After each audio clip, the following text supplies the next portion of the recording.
अगर दोनों पक्षों को तृप्ति हुई तब उसको क्या कहते हैं? न्याय कहते हैं।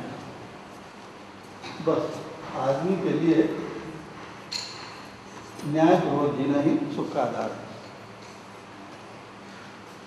जिस भाव की, जिस विश्वास की उम्मीद, एक बच्चे को गुरुजी ने पूरी जिम्मेदारी ईमानदारी से पढ़ाया, बच्चा बढ़िया फर्स्ट क्लास मेरिट में पास हो गया। अब उसका परिणाम क्या देखते हैं? बच्चा तो खुश होगा ही होगा, पढ़ाने वाले गुरुजी भी खुश, अरे मेरे स्कूल का लड़का मेरिट में आया है, और बच्चे के माता पिता भी खुश, मेरा बेटा गांव में सबसे ज़्यादा नंबर पाया। सबको खुशी हो रही है, कम से कम दोनों पक्षों को, पढ़ने वाले को भी, पढ़ाने वाले को भी। ऐसा जो हमारा व्यवहार है उसको कहते हैं न्याय। ये न्याय ही मनुष्य के जीवन का आधार है। मनुष्य के जीवन का माने मनुष्य के जीवन में सुख पाने का जो आधार है वो न्याय है। ऐसा व्यवहार जिससे संबंध है ही है, संबंध में मूल्य माने भाव होते ही हैं, भाव को निभाना ही न्याय है। फिर उसको तौल तौल के देखते हैं, बच्चा क्या पढ़ा क्या नहीं पढ़ा, सीखा कि नहीं सीखा। आप ऐसे उसको अगली कक्षा में भेज देते हैं। परीक्षा का लेना ना माने क्या है? तौल के मूल्यांकन।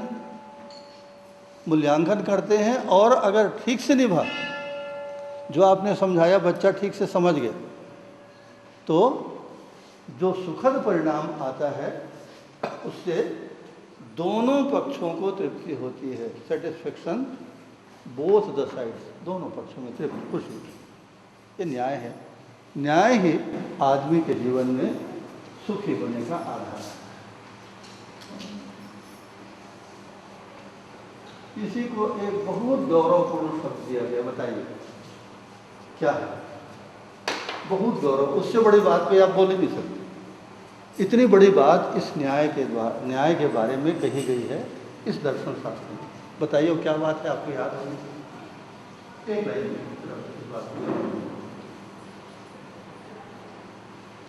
न्याय क्या है? आपने न्याय के स्वरूप को देखा। संबंध है, संबंधों में मूल्य है, मूल्य को निभाना, मूल्यांकन करना, परिणाम स्वरूप दोनों पक्षों का तृप्त होना, ये न्याय का स्वरूप है। लेकिन ये न्याय अपने आप में क्या चीज़ है?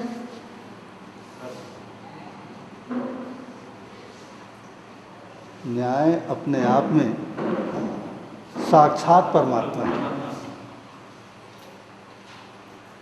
जब हम व्यवहार करते हैं, एक आदमी दूसरे आदमी के साथ निभने निभाने के लिए जो मेहनत करता है उसका नाम व्यवहार। निभने के लिए, निभाने के लिए हम जो मेहनत करते हैं उसको व्यवहार कहते हैं।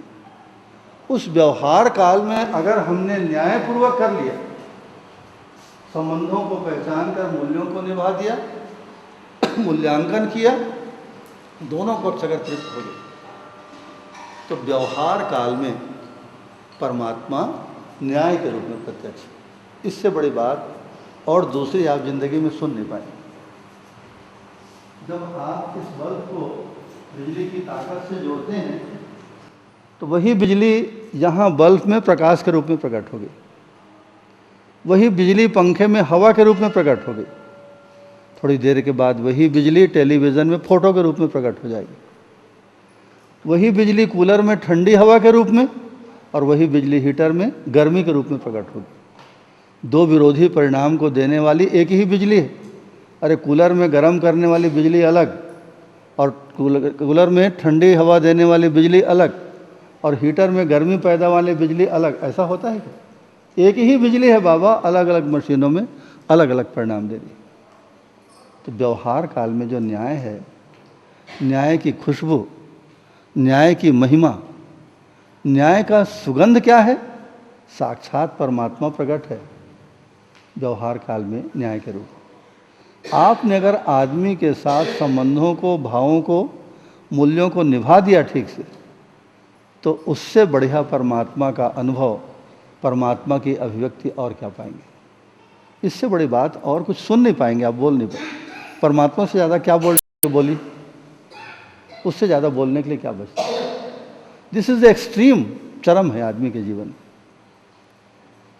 एक मुद्दे को हमने देखा, और जो डिटेल्स ज़रूरत है आप पढ़ लेंगे, कुछ ज़रूरत होगी उसकी चर्चा कर लेंगे, कि बेस सारभूत पकड़ में आना चाहिए कि हम परमात्मा रूपी महाभाव में, सत्ता रूपी महाभाव में डूबे हैं, इसलिए हमारे भीतर भावमयता है।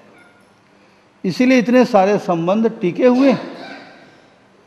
ये जो सीमेंट है, एक ईंटा और दूसरे ईंटे को जोड़ने वाला, अगर एक ईंटा के ऊपर दूसरा ईंटा रच दिए होते तो अभी तक ये बिल्डिंग भरभरा के गिर गई होती। एक ईंटा को दूसरे ईंटे से जोड़ने वाला क्या है? सीमेंट। बिना सीमेंट के आप जोड़ नहीं सकते। एक आदमी को दूसरे आदमी से जोड़ने वाला भाव है।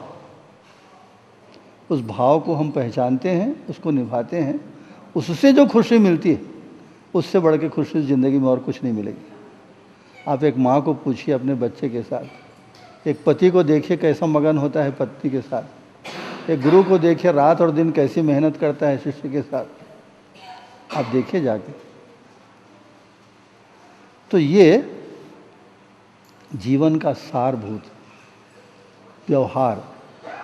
व्यवसाय और व्यवहार में क्या फ़र्क है? वस्तुओं के साथ हम धंधा करते हैं, व्यवसाय। कोई कपड़ा बेचता है, कोई मकान बेचता है, ज़मीन बेचता है, कोई जूता बेचता है, कोई छाता बेचता है, अनाज बेचता है। व्यवसाय वस्तु के साथ, व्यवहार जिंदा आदमी के साथ।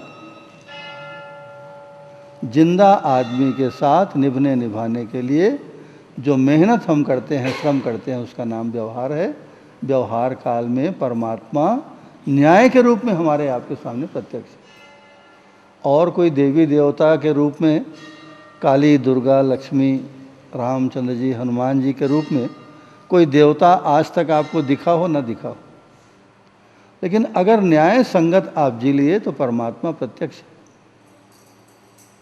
अलग अलग रूपों में परमात्मा हमारी जिंदगी के जितने मामले हैं, जितने आयाम हैं,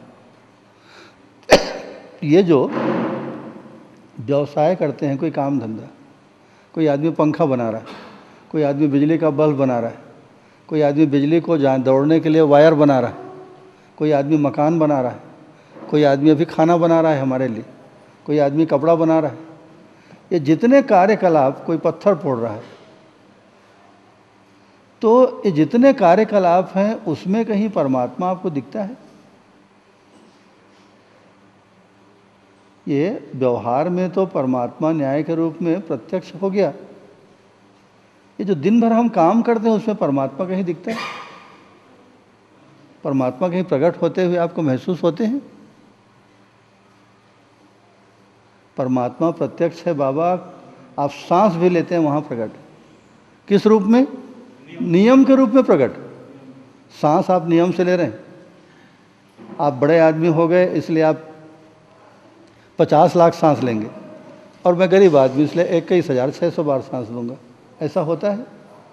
आप गरीब हों, अमीर हों, पढ़े लिखे हों, अनपढ़ हों, एक नियम से सांस लेते हैं, नियम से खाना बनता है, नियम से गाड़ी चलाते हैं, एक नियम से बिल्डिंग बनी है, एक नियम से कपड़ा बुना गया है, एक नियम से काट के इसको कुर्ते के रूप में सिला गया है। यू विल फाइंड एवरीवेयर ए नियम। हर जगह दुनिया में आपको एक नियम दिखाई पड़ेगा। वो नियम क्या है? साक्षात परमात्मा है। जब आप व्यवसाय करते हैं, काम धंधा करते हैं, तो दुनिया का हर कार्य एक नियम से चलता है, एक नियम से होता है। वो नियम साक्षात परमात्मा है। हमारा मन इसको स्वीकारता नहीं। नियम को हम देखते हैं, रोज़ मानते भी हैं। आप लोग खाना बनाते हैं, इतना नमक डालना है, इतना तेल डालना है, इतनी हल्दी मिलाना है, इतनी देर तक सब्जी को आंच में गर्म करना है। वो क्या है? नियम है। रोज़ करते हैं, लेकिन इस नियम के रूप में परमात्मा प्रकट है, ऐसा कभी आपको लगता है? इसीलिए एक बढ़िया बात आप सुने हैं ना, जिसको गाना बना के गाते हैं, क्या जाने किस वेश में बाबा मिल जाए भगवान रे। परमात्मा किस रूप में कहाँ प्रकट हो जाए? जब आप काम धाम करते हैं तो जिस नियम को मानते हैं, एक ड्राइवर 7 घंटे 8 घंटे गाड़ी चलाता है, नियम से चलाता है, वो नियम परमात्मा है। एक आदमी जो न्याय संगत व्यवहार करता है, व्यवहार काल में परमात्मा न्याय के रूप में प्रत्यक्ष। आप जब विचार करते हैं, जब कोई नहीं है मेरे पास, अकेले बैठे बैठे मैं किसी मुद्दे को सोच रहा हूँ, तो जो समाधान मिलता है वो विचार काल में साक्षात परमात्मा है बाबा समाधान। ये समाधान कैसे मिलता है?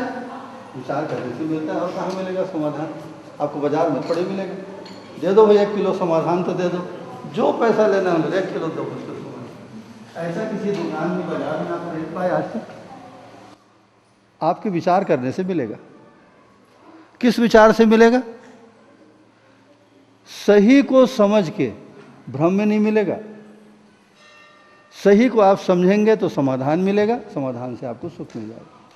उसी सुख के लिए हम आज से नहीं, पता नहीं कितने अनादिकाल से आदमी दौड़ते आए। समाधान बराबर सुख। समाधान कैसे मिलेगा? सही समझ का परिणाम है कि आपको समाधान मिलेगा। तो अभी तक हम लोग क्या करते रहे? एक लाइन में दोहरा देते हैं।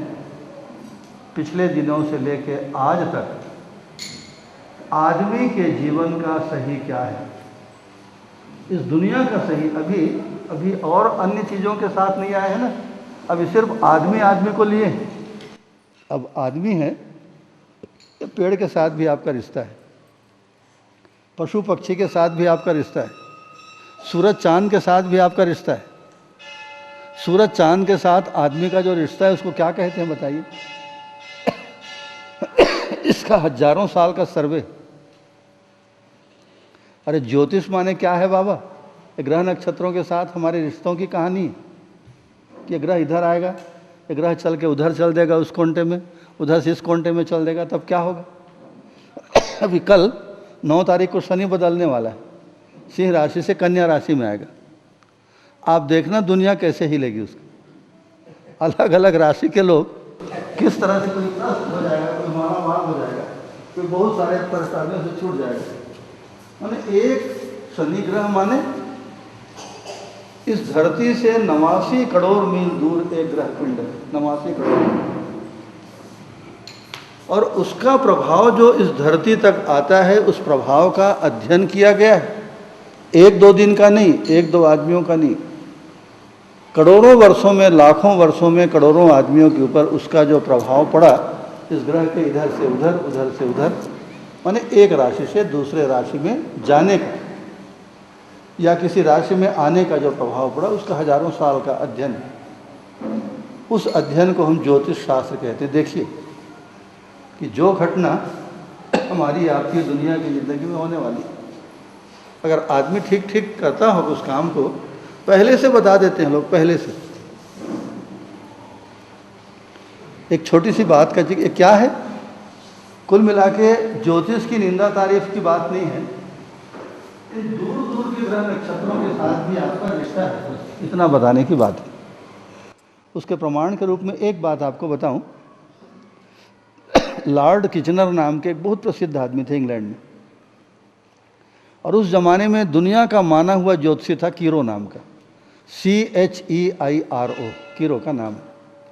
उस आदमी का नाम तो काउंट लुइस हेमन था, लेकिन दुनिया में कीरो के नाम से प्रसिद्ध हुआ।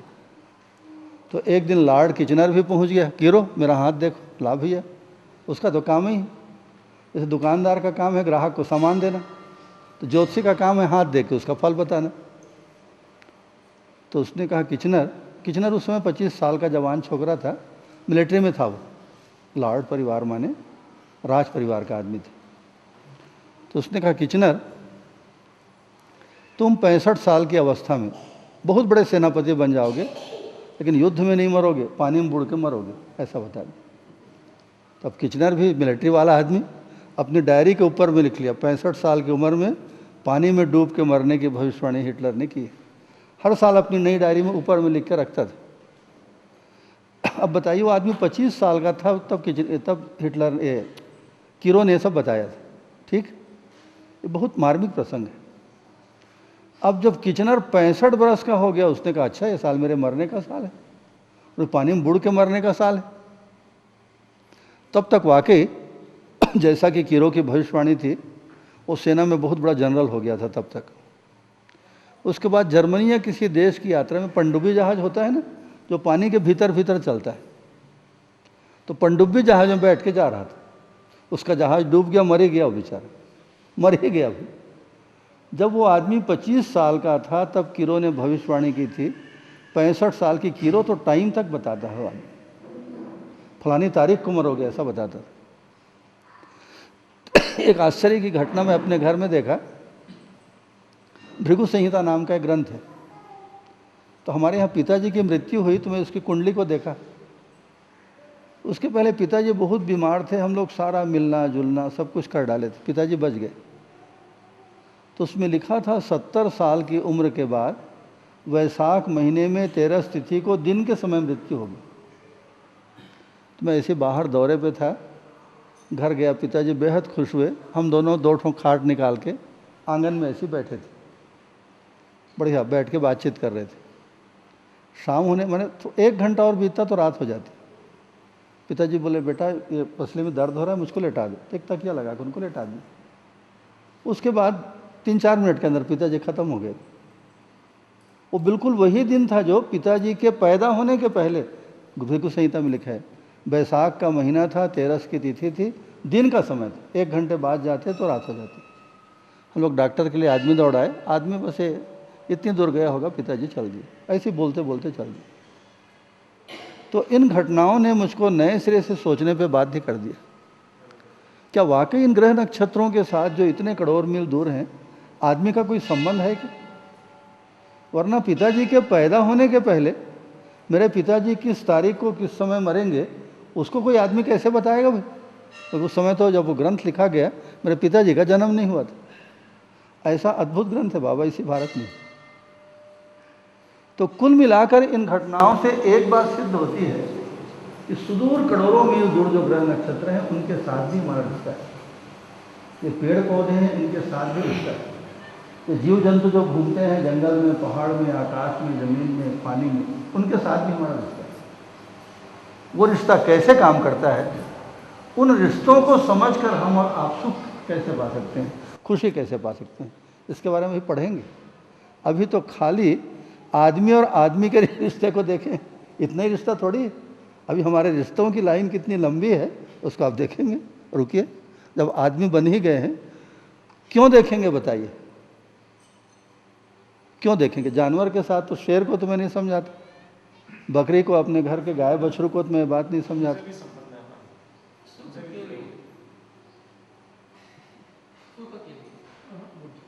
और सटीक करिए, एक शब्द में सटीक करिए, एक शब्द बोलिए। अरे भाई आपके भीतर समझने की ताकत है बाबा, इसलिए आपको बोल रहा हूं। गाय को बछड़ू को तो नहीं बोलता, पेड़ के सामने जाके इतनी चिल्लाते। आप आदमी हैं और आपके पास इस सच्चाई को समझने की ताकत, इसलिए आपके साथ बात हो रही कि आदमी के साथ रिश्ते को समझ के हम जैसा सुखी होते हैं, ऐसा ही पेड़ के साथ, पौधे के साथ, जीव जानवर के साथ, ग्रह नक्षत्र के साथ, उनके साथ भी हमारा रिश्ता है। उसके ज्योतिष शास्त्र का आप अध्ययन करेंगे, ज्योतिष शास्त्र के हजारों साल के इतिहास को आप कंसिडरेशन में लेंगे। वो थोड़ी सी समय की कमी पड़ रही है, आप बोलिए तो मैं बताता हूँ 4-5 मिनट। वो दिल, आपका दिल दिमाग हिल जाए। रूस में एक आदमी हुआ, अभी तक दुनिया में जिसको हम सबसे बड़ा सिद्धांत कहते हैं, सबसे बड़ा सिद्धांत, जिसने सारी दुनिया को ऐसा कंपा दिया था भूकंप की तरह, क्या है बताइए? वो घटना रूस में हुई थी।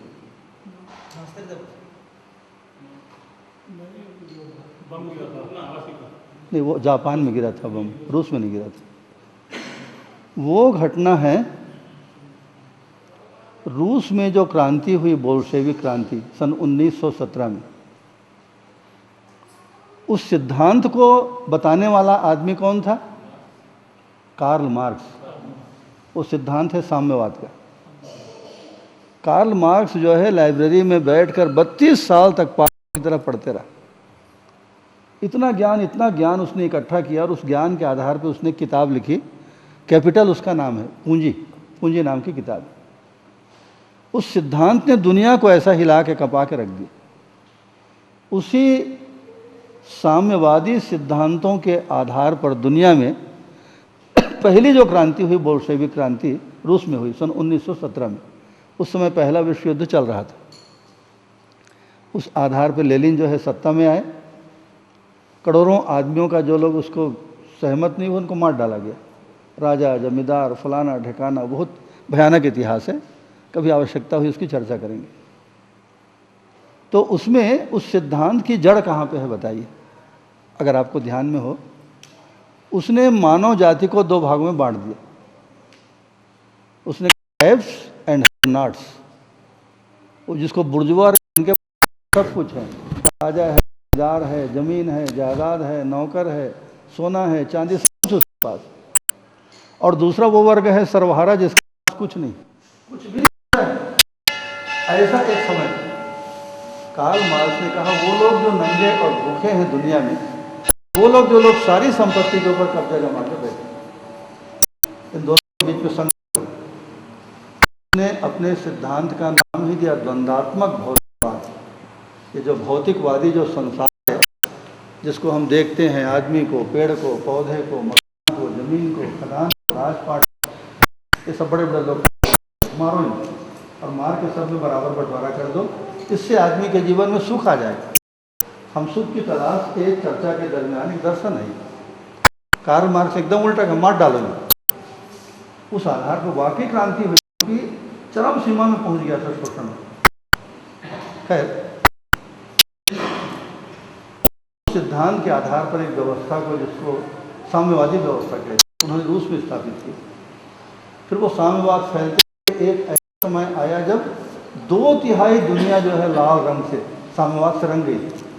हंगरी, बल्गारिया, रोमानिया, रूस, चाइना अभी तक, माने 2/3 दुनिया में साम्यवाद। अब उसी समय एक बहुत बड़ी घटना हुई दुनिया के इतिहास में, बहुत बड़ी घटना, शायद बहुत लोगों को उस घटना का पता भी नहीं होगा। एक वहीं का आदमी हुआ, रूस का ही आदमी, ध्यान करते हैं अलग अलग मामले में। उसने रूस का नहीं, दुनिया के 3000 सालों के इतिहास को खखोला कि 3000 सालों में क्या हुआ है, कब कब क्रांति हुई है, कब कब मारकाट हुई है, कब कब बड़ा परिवर्तन हुआ है। 3000 सालों के इतिहास को जब उसने खखोल के देखा, उसने बिल्कुल एक नया सिद्धांत दिया। उस सिद्धांत को सुन करके साम्यवादियों का कलेजा कांप गया था। उसने क्या कहा, डू यू नो, आपको ध्यान में है कि सूर्य में जब जब काला धब्बा आता है तब तक दुनिया में क्रांति होती, तुम्हारे साम्यवादी सिद्धांतों के कारण नहीं होती। कार्ल मार्क्स का है, सन 1883 का। उसने कहा तुम्हारे सिद्धांत के आधार पर नहीं होती क्रांति, सूर्य में जब जब ब्लैक स्पॉट आते हैं, काला धब्बा आता है, तब तक इस धरती पर क्रांति। 1-2 दिन का प्रमाण नहीं, 3000 साल के इतिहास को उसने रखा। उसको पढ़ करके, देख करके पूरा साम्यवाद ऐसा कांपने लगा भूकंप की तरह। अरे इस आदमी की बात को अगर लोगों ने सुना तो हमारे साम्यवाद का भट्ठा बैठ जाएगा। उसको जेल के अंदर डाल दिया, जबकि वो सच्चाई को बोल रहा था ना। 50 साल वो आदमी जेल में रहा। मेरा ख्याल है कौन नाम, क्रुश्चेव या कोई शासक जब आया रूस में, तब उस आदमी को खोला गया। तो आदमी ने साम्यवाद की नींव को हिला दिया। बाबा, हम जो मानव को पास जितनी समझ है, उस आधार पे जो बड़ी बड़ी बातें करते हैं और एक व्यवस्था को धरती में सुख लाने के नाम पर उतारने की कोशिश साम्यवाद के द्वारा जो हुई, 4 साल नहीं चला वो। अभी गोरबाचोव से रूस और उसका साम्यवाद 15 टुकड़े में टूटा, 15 देश बन गया। यूक्रेन अलग बन गया, कजाकिस्तान अलग बन गया, आपका लिथुआनिया अलग बन गया, रशिया अलग 15 टुकड़े में टूटा। क्या है? इतने दूर ग्रह नक्षत्रों का असर भी आदमी के ऊपर होता है, किसी साम्यवादी सिद्धांत के आधार पर नहीं होता। सारी दुनिया हिल गई थी इस बात को देख के। प्रमाण है ये, असर पड़ता है। हम लोगों को अभी जो मतलब है कि इन ग्रह नक्षत्रों का भी प्रभाव धरती के ऊपर, टेबल्स के ऊपर, आदमी के ऊपर, आदमी की मानसिकता के ऊपर पड़ता है। ये पेड़ पौधों का तो पड़ता ही है, उसको देखेंगे। पशु पक्षियों का भी पड़ता है, ग्रह नक्षत्र का भी पड़ता है, सूरज चांद का भी पड़ता है, मौसम का भी पड़ता है। माने आदमी अकेला नहीं है, सब कुछ साथ साथ है, सह अस्तित्व है। क्या बढ़िया सूत्र है। दुनिया के सारे सिद्धांत, दुनिया की सारी विचारधाराओं की धज्जियां उड़ जाती हैं। आज जो डोमिनेंट है, सर्वाधिक प्रभावशाली जो सिद्धांत है साम्यवाद का, वो उसकी क्या गति हुई, उसका 70 साल नहीं चला बाबा, हजारों साल की बात छोड़ी। सच क्या है, व्हाट इज द फैक्ट? इसी का उत्तर देते हुए बाबा जी ने किताब लिखी, यहाँ पे रखी है, आप देखिएगा उसको। द्वंद्वात्मक भौतिकवाद नहीं, कार्ल मार्क्स का। कौन सा भौतिकवाद? समाधानात्मक भौतिकवाद। ये समाधान, समाधान से आदमी को जो चाहिए वो समाधान के द्वारा इस भौतिकवाद को हम व्यवस्थित करें और सुख पाएं, ऐसा लिखा है। वो किताब रखिए, आप पढ़ के दहल जाएंगे। देखने के लिए वो किताब है, आप रखना चाहेंगे तो रख लीजिएगा। जो लोग पढ़ना चाहेंगे या और मंगाना चाहेंगे, और किताबें मंगा के आपको दे देंगे। अभी एक एक बिंदु के ऊपर एक आज दुनिया में जो घटित हुआ है, एक बहुत बड़ा सिद्धांत जो डार्विन ने दिया आदमी के विकासवाद का। कल विकास की चर्चा अपन किए, एक परमाणु के विकास की यात्रा से शुरू किए थे जो जीवन पद तक आया। डार्विन ने कहा, क्या कहा है उसको कल आप सुनेंगे, और कैसे उसका उत्तर बाबा जी ने दिया है। सारी दुनिया के वो सारे सिद्धांत फ्रायड ने, एडमंड फ्रायड ने, उसने कहा दुनिया में जो कुछ भी होता है आदमी के क्रियाकलाप, उसका केंद्र काम है, सेक्स है, ऐसा कहा उसने। फ्रायड को आप पढ़िए, सारी दुनिया में काम मनोविज्ञान के नाम से फेमस। बाबा जी ने कहा उसका आधार सेक्स नहीं है, उसका आधार जीवन है, संचेतना है। तो संचेतनावादी मनोविज्ञान, वो किताब रखिए यहाँ सामने, आप उसको पढ़िएगा, दहल जाएंगे बाबा, हिल जाएंगे। आपके सारे कॉन्सेप्ट, आपकी सारी अवधारणा, आपकी सारी मान्यता जिसको हम हजारों साल से अपने सिर के ऊपर विचारों में ढोते आए हैं, वो तहस नहस हो जाता है। प्रमाण के साथ उन्होंने प्रस्तुत किया है। उन बातों की एक छोटी छोटी झलक इस जीवन विद्या की, जब ये समाधान की बात आ ही गई है, इस समाधान के द्वारा भौतिक संसार की सारी समस्याओं का समाधान कैसे संभव है। कार्ल मार्क्स ने द्वंद्व को आधार माना। द्वंद्व माने टक्कर, गरीब आदमी और अमीर आदमी की टक्कर, पढ़े लिखे और गंवार आदमी की टक्कर। अरे जितने पढ़े लिखे आदमी बढ़िया राज कर रहे हैं जी, लाख रुपया तनख्वाह रहे हैं, गरीब को 100 रुपया मजदूरी नहीं मिलती, मारो उनको खुदा के, और उस गद्दी पे तुम बैठो। राजा के पास सारे साधन, राजा को मार डालो, सचमुच मार डाले बाबा। उसका इतिहास कल आपको सुना दूंगा। आपको डिटेल्स पढ़ना है, आप किताब में पढ़ लीजिएगा। क्या परिणाम हुआ, दुनिया के ऊपर क्या असर हुआ, रूस के ऊपर क्या हुआ, क्या घटना दुर्घटना हुई, एक ऐसा कड़ी कड़ी सुना दो। ये घटित घटना है, इसके बारे में तो हम कुछ कर नहीं सकते, घट चुका है दुनिया में।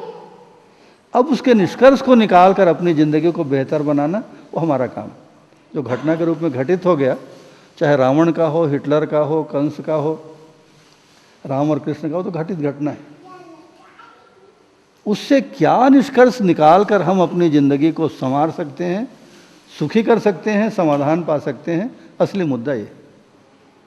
और इन सारे रिश्तों के बारे में, कैसा है आदमी का संबंध, आदमी का फैलाव कितनी दूर तक है, उसको आप देखेंगे। अभी आदमी आया कैसे, आदमी का स्वरूप क्या है, 5 अक्षय बल, 5 अक्षय शक्तियाँ, और आदमी अकेला नहीं है, हमारी तरह और भी करोड़ों आदमी हमारे साथ हैं। उसके साथ हमारे जीने का तरीका क्या हो, उसके बारे में थोड़ी सी चर्चा, संक्षिप्त चर्चा हुई ना। इतने कम समय में और ज़्यादा चर्चा तो अपन कर नहीं सकते, बाकी बातों को कर दो। यह जो शिविर है, जीवन विद्या शिविर, पहले ही दिन हम लोग चर्चा कर चुके कि बेहद जिम्मेदारी का काम है। हजारों साल के मानव जाति के और इस प्रकृति के इतिहास को निचोड़ के उसका सार निकालना, जो कमी है उसको आज के ज्ञान विज्ञान के द्वारा पूरा करना। और आज दुनिया में विज्ञान जहाँ तक पहुँचा है, उसका अंतिम निचोड़ क्या है। क्योंकि होता क्या है, जिसको चकाचौंध कहते हैं, अगर बड़े बड़े फ्लड लाइट आपकी आंखों में मार दिए जाएं, तो आपकी आंख इस तरह से चौंधिया जाएगी कि आपको कुछ दिखेगा नहीं। शेर है, सांप है, उसको कैसा नियंत्रित करते हैं आप जानते हैं ना? बहुत ताकतवर प्राणी है लोग। शेर की आंखों में चौंधियाने वाली लाइट ऐसा मार देते हैं, शेर बेचारा बकबका जाता है। उसके बाद उसको पकड़ लेते हैं या फिर मार देते हैं। वैसे सांप की आंखों में भी अगर बहुत तेज लाइट आप डालेंगे, हमारी आंखों की एक क्षमता है, एक सीमित रेंज में आदमी जीता है। तो आज विज्ञान ने क्या पैदा किया? चकाचौंध ग्लैमर। उस ग्लैमर में हम लोग अकबका गए और अकबका के चकाचौंध होकर हम लोग विज्ञान को ही सब कुछ, बहुत लोग तो विज्ञान को भगवान मानने लगे। दुनिया में अगर कोई चीज़ है तो विज्ञान है, लेकिन ऐसा है नहीं। विज्ञान की भी एक सीमा है और उस सीमा से ज़्यादा अभी विज्ञान तो बहुत अधूरा है। बहुत सारे पहलू हैं जो विज्ञानवादी लोग अभी तक जिसको पकड़ नहीं पाए। तो इस तरह विज्ञान जो है और विज्ञान के साथ तकनीकी टेक्नोलॉजी जितनी दूर आज की दुनिया में पहुंचा है, धर्मशास्त्रों ने जो कुछ कहने की कोशिश की है, आदमी ने जो कुछ भोगा है अपनी ज़िंदगी में, उस सब का सार निकालना, निचोड़ना। और ये तो हजारों बरस का मामला है, एक दो दिन का नहीं।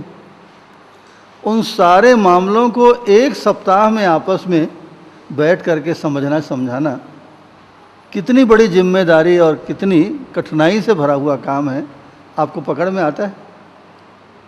अगर कोई आपको बोले कि बच्चों को साल भर में जो पढ़ाते हैं उसको चलो एक हफ्ते में पढ़ा के इसको परीक्षा दिलाना है, तो आप क्या पढ़ा डालोगे बाबा? एक साल के कोर्स को किसी बच्चे को 6 दिन 7 दिन में कैसे पढ़ा दोगे? ये तो हजारों साल का कोर्स है, हजारों साल से मनुष्य जाति की यात्रा है।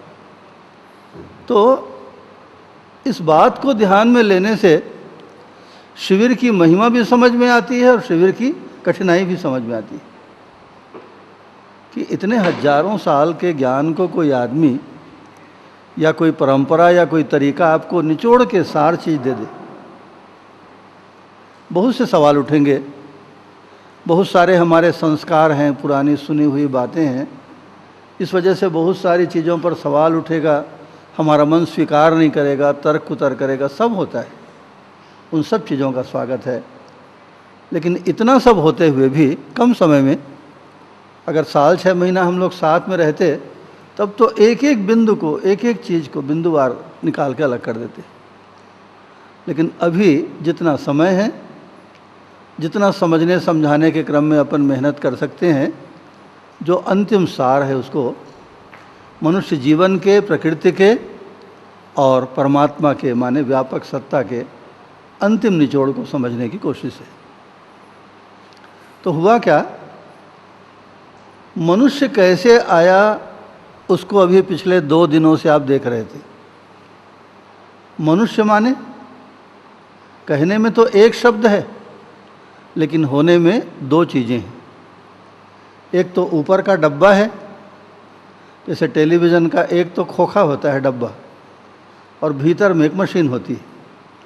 असल में काम करने वाली चीज़ दूर दूर के आवाज़ को और चित्रों को पकड़ने वाली मशीन भीतर में, और बाहर में तो कुछ नहीं है, खाली एक डब्बा मात्र है। जैसे किराना दुकान में आप देखते हैं ना, एक पीपे को सामने से काट देते हैं और उसमें कांच लगा देते हैं। अब जो सामान उसमें रखा है, चाहे धनिया हो, मिर्चा हो, मेथी हो, वो कांच लगे होने के कारण दिखता है। नहीं तो डब्बे में क्या सामान भरा है हमको दिखेगा, हर बार खोल के देखना पड़ेगा।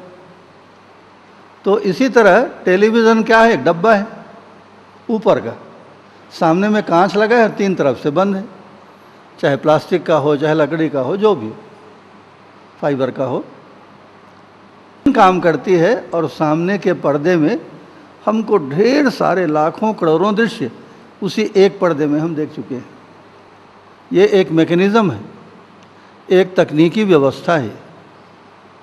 तो इसी तरह ये ज़िंदगी का जो मैकेनिज़्म है, जिंदगी की आंतरिक बनावट कैसी है, कौन कौन सी मशीन लगी है, क्या क्या तत्व हैं, जिसको हमने क्या कहा, 5 अक्षय बल और 5 अक्षय शक्तियाँ। मन है, वृत्ति है, चित्त है, बुद्धि है, आत्मा है, 5 अक्षय बल है। मन की शक्ति आशा है, जो जीव जानवरों में जीने की आशा के रूप में दिखाई पड़ती है। और आदमी जीना तो चाहता ही है, उसके साथ साथ सुखपूर्वक जीना चाहता है। हर आदमी, दुनिया के किसी भी आदमी को आप जिनके साथ हमारे संवाद संभव हैं, आप पूछ के देखिए, सुखपूर्वक जीना चाहता है। तो मनुष्य जाति का लक्ष्य भी यही है। एक और गंभीर बात है, हम लोग बच्चों से, नौजवानों से, नेताओं से पूछते हैं, आपका लक्ष्य क्या है? अगर आपको स्वतंत्रता मिले तो आप क्या करना चाहेंगे, क्या बनना चाहेंगे? कोई कहता है मैं प्रधानमंत्री बनूंगा, कोई बोलता है डॉक्टर बनूंगा, उद्योगपति बनूंगा, विवेकानंद जैसा महान व्यक्ति बनूंगा। हम लोग हंसते भी हैं, बच्चों को प्रोत्साहित भी करते हैं। लेकिन एक अद्भुत बात आपने देखी कि जो आदमी करोड़पति बनना चाहता है, कभी कभी जिंदगी भर एक मामूली गरीब बनकर रह जाता है। जो आदमी बहुत बड़ा विद्वान बनना चाहता है, उसको 9वीं 10वीं के बाद पढ़ाई छोड़नी पड़ती है, परिस्थितियाँ ऐसी आ जाती हैं। माने हमारी जो इच्छा है उसके मुताबिक घटना के रूप में घटित हो जाए, ऐसा जरूरी नहीं है। और 100 में से 90 लोगों के साथ तो यही होता है। उसका परिणाम, सपने हम बड़े बड़े देखते हैं। आप अपने बच्चे को इंग्लिश मीडियम स्कूल में पढ़ाते हैं, IAS करेगा, IPS करेगा, डॉक्टर बनेगा, और बच्चा जो है 10वीं पास नहीं होता। अब क्या कर लोगे आप? राजकुमार कॉलेज में पढ़ाइए आप बच्चे को, प्रिंस कॉलेज में पढ़ाइए, पढ़ा ही रहे हैं लोग। तो हर बच्चा क्या कलेक्टर बन जाएगा? हर बच्चा कमिश्नर बन जाएगा? हर बच्चा टाटा बिरला बन जाएगा? तो लाखों बच्चे जो सपना देखते हैं, उसमें 100-50 लोगों का सपना भी पूरा नहीं होता। और जब सपने टूटते हैं तो आदमी दुखी होता है। ठीक, ये देख रहे हैं आज की दुनिया में बच्चों में जो कुंठा और बच्चों के जीवन में आई हुई निराशा और बेचैनी को देखकर माँ बाप भी परेशान होते। कई लोग तो, हमारे यहाँ तो थोड़ा सा कम रिवाज है, लेकिन शुरू हो गई है बात यहाँ भी, कई लोग तो मानसिक रूप से बीमार हो जाते हैं, कुंठ, डिप्रेशन के शिकार हो जाते हैं। बैठा है तो बैठा है। और विदेश में तो ये बीमारी आम, हर 3 में से 1 महिला बीमार है। वो लोग मनोचिकित्सक डॉक्टरों के पास जाती हैं। हम लोग इंग्लैंड में, एक अंग्रेज महिला ने हम लोगों को खाने का निमंत्रण दिया, तो हम लोग उनके घर गए। उसकी बस एक जने बेटी, अब मैं क्या बताऊं, वर्णन से बाहर है भाई। इतनी सुंदर लड़की थी वो कि अब ये बाग बहरा में, घूंचा पाली में, आप 25 गाँव में घूम के देखिए, वैसी एक लड़की आपको नहीं मिलेगी। अति सुंदरी, एक एक शरीर का उसका एक एक अंग जैसे सांचे में ढाला गया। हम लोग तो देख करके मुग्ध हो गए। छोटी सी लड़की थी, 15-16 बरस की रही होगी। हम लोगों ने सोचा, है भगवान, कितना बड़ा ये रूप का ऐश्वर्य भी क्या होता है, भगवान ने क्या चीज़ दी। उनके घर गए तो लड़की एकदम पत्थर की तरह बैठी थी। हम लोगों को देख के न तो हंसी, न कोई बातचीत की, न हरकत की। जैसे बैठी है, कोई आता है तो आइए बैठिए, हम लोग उठ के उनका स्वागत करते हैं, ऐसा भी कुछ नहीं। तो उसकी माँ बताई, महाराज जी ये डिप्रेशन की शिकार है, निराश हो गई है, न हंसती है, न बोलती है, न कहीं आती है, न पढ़ती लिखती है।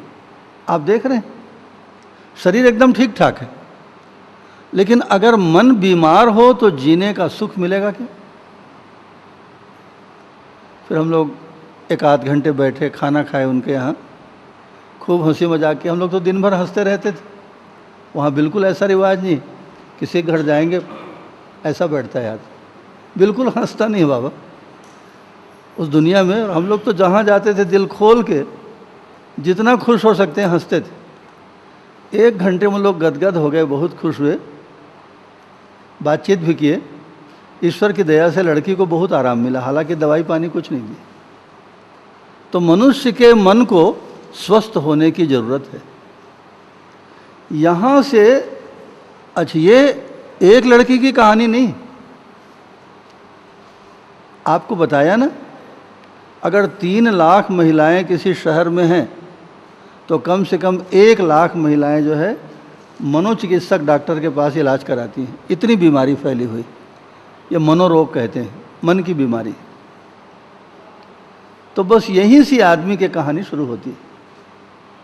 अब बताइए आदमी क्या चीज़ है? स्थिति के रूप में तो आपने देखा कि 2 चीज़ जब साथ साथ रहें, शरीर और जीवन साथ साथ रहे, तब उसको आदमी कहते हैं। अब उसको परिभाषा कैसे देंगे, परिभाषित कैसे करेंगे बताइए। एक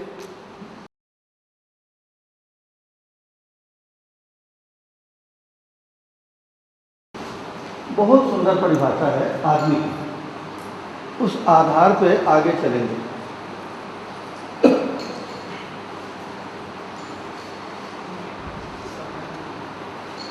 मनाकार, अगर लिखना चाहें तो लिख लीजिए। मनाकार को साकार करने वाले,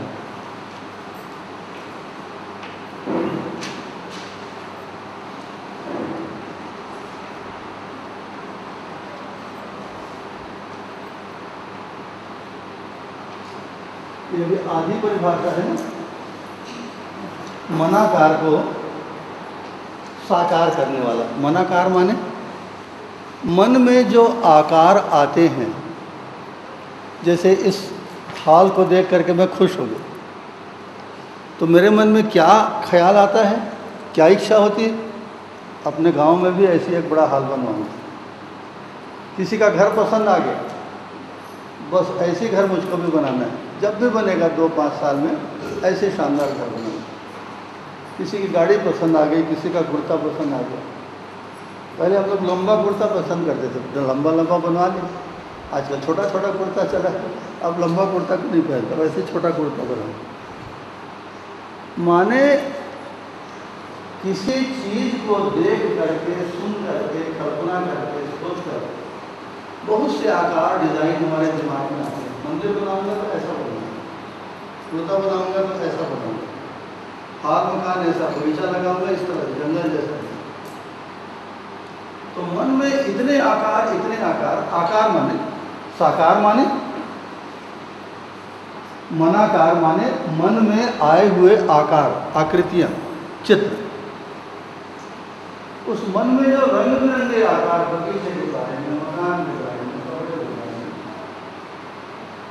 उसको साकार करें। जो ऐसा मन में सोचता भर नहीं है आदमी, उसके लिए प्राण लगाता है, धन लगाता है, मेहनत। और एक आपने देखिए कितना सुंदर हाल बना कर रख दिया, कितना सुंदर है दिया जलाने का, ज्योति कक्ष आपने बना दिया, कितना सुंदर मंदिर आपने बनाया। ये मंदिर वंदिर कुछ नहीं था पहले।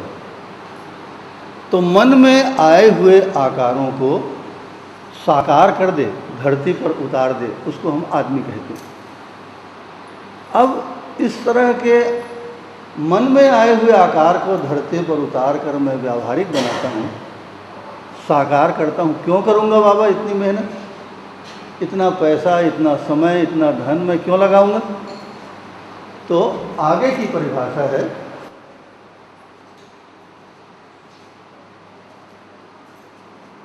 मन स्वस्थता। मन स्वस्थता का आशावादी।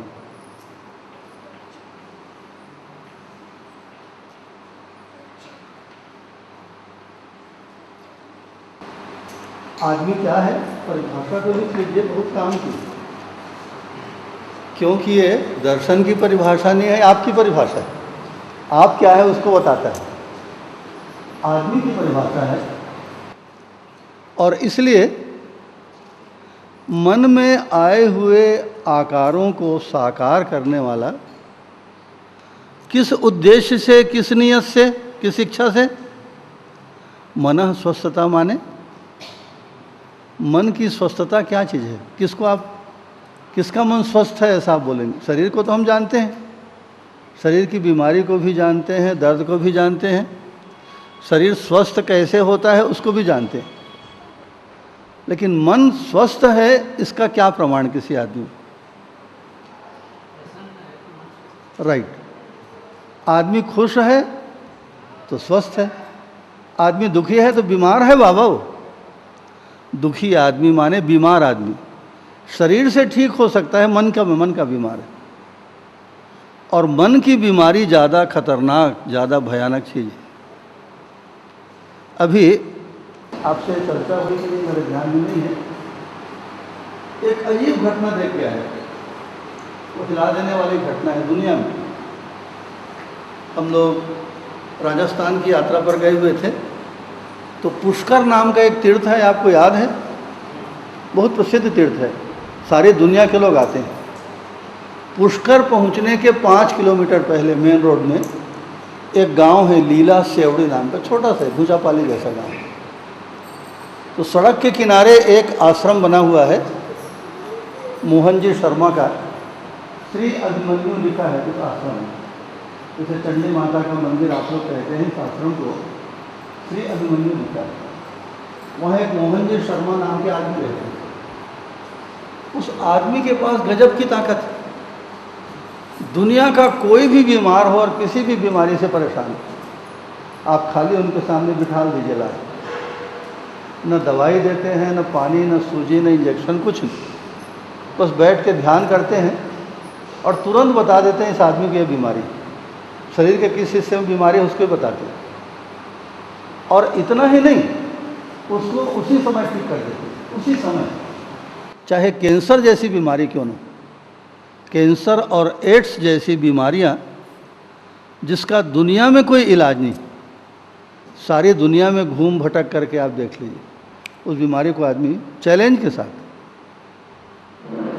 हुआ क्या था, उनका एक आश्रम उदयपुर से 14 किलोमीटर दूर, ऐसी एक घुचापाली वाली सड़क है ना, वैसी एक सिंगल सड़क है झाड़ोल जाने के रास्ते में। तो नांदेश्वर धाम नाम का एक छोटा सा गांव है, नदी किनारे उन्होंने आश्रम बनाया है।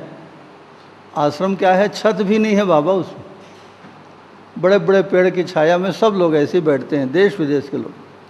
एक चौरा बना दिए छोटा सा, उसमें खुद बैठते हैं, बस ध्यान करते हैं, बीमार को ठीक करते जाते हैं। तो हम लोग भी गए थे।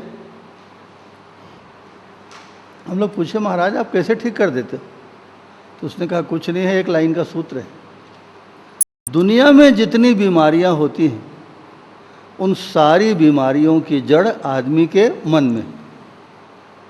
आदमी का मन बिगड़ा तो मन बिगड़ने से क्या होता है, आपके दिमाग के ऊपर, दिल के ऊपर दबाव पड़ता है। उसके बाद आदमी के पूरे शरीर को आप देखेंगे ना, तो उसमें जगह जगह ग्लैंड्स लगे हैं। ग्लैंड्स माने रस ग्रंथियां कहते हैं उसको, उसके ऊपर दबाव पड़ता है। उसमें कुछ ग्लैंड्स, कुछ ग्रंथियों से जहर जैसी चीज़ें निकलती हैं, रासायनिक चीज़ें, और कुछ ग्रंथियों से अमृत जैसा पदार्थ भी निकलता है। दोनों की सुविधा आदमी के शरीर में। तो उस रस ग्रंथियों से आदमी का मन बिगड़ने के बाद जब जहरीले रस पदार्थ निकलते हैं तो आदमी को जैसे कोई जहर पिला दिया हो ऐसा नुकसान होता है। किसी को वात हो गया, किसी को गठिया हो गया, किसी को लकवा हो गया, किसी को कैंसर हो गया, किसी को जुकाम हो गया। ये तो मोहन जी का कहना है, कौन मानेगा बेचारे को, डॉक्टर नहीं। एक चमत्कार उन्होंने किया है।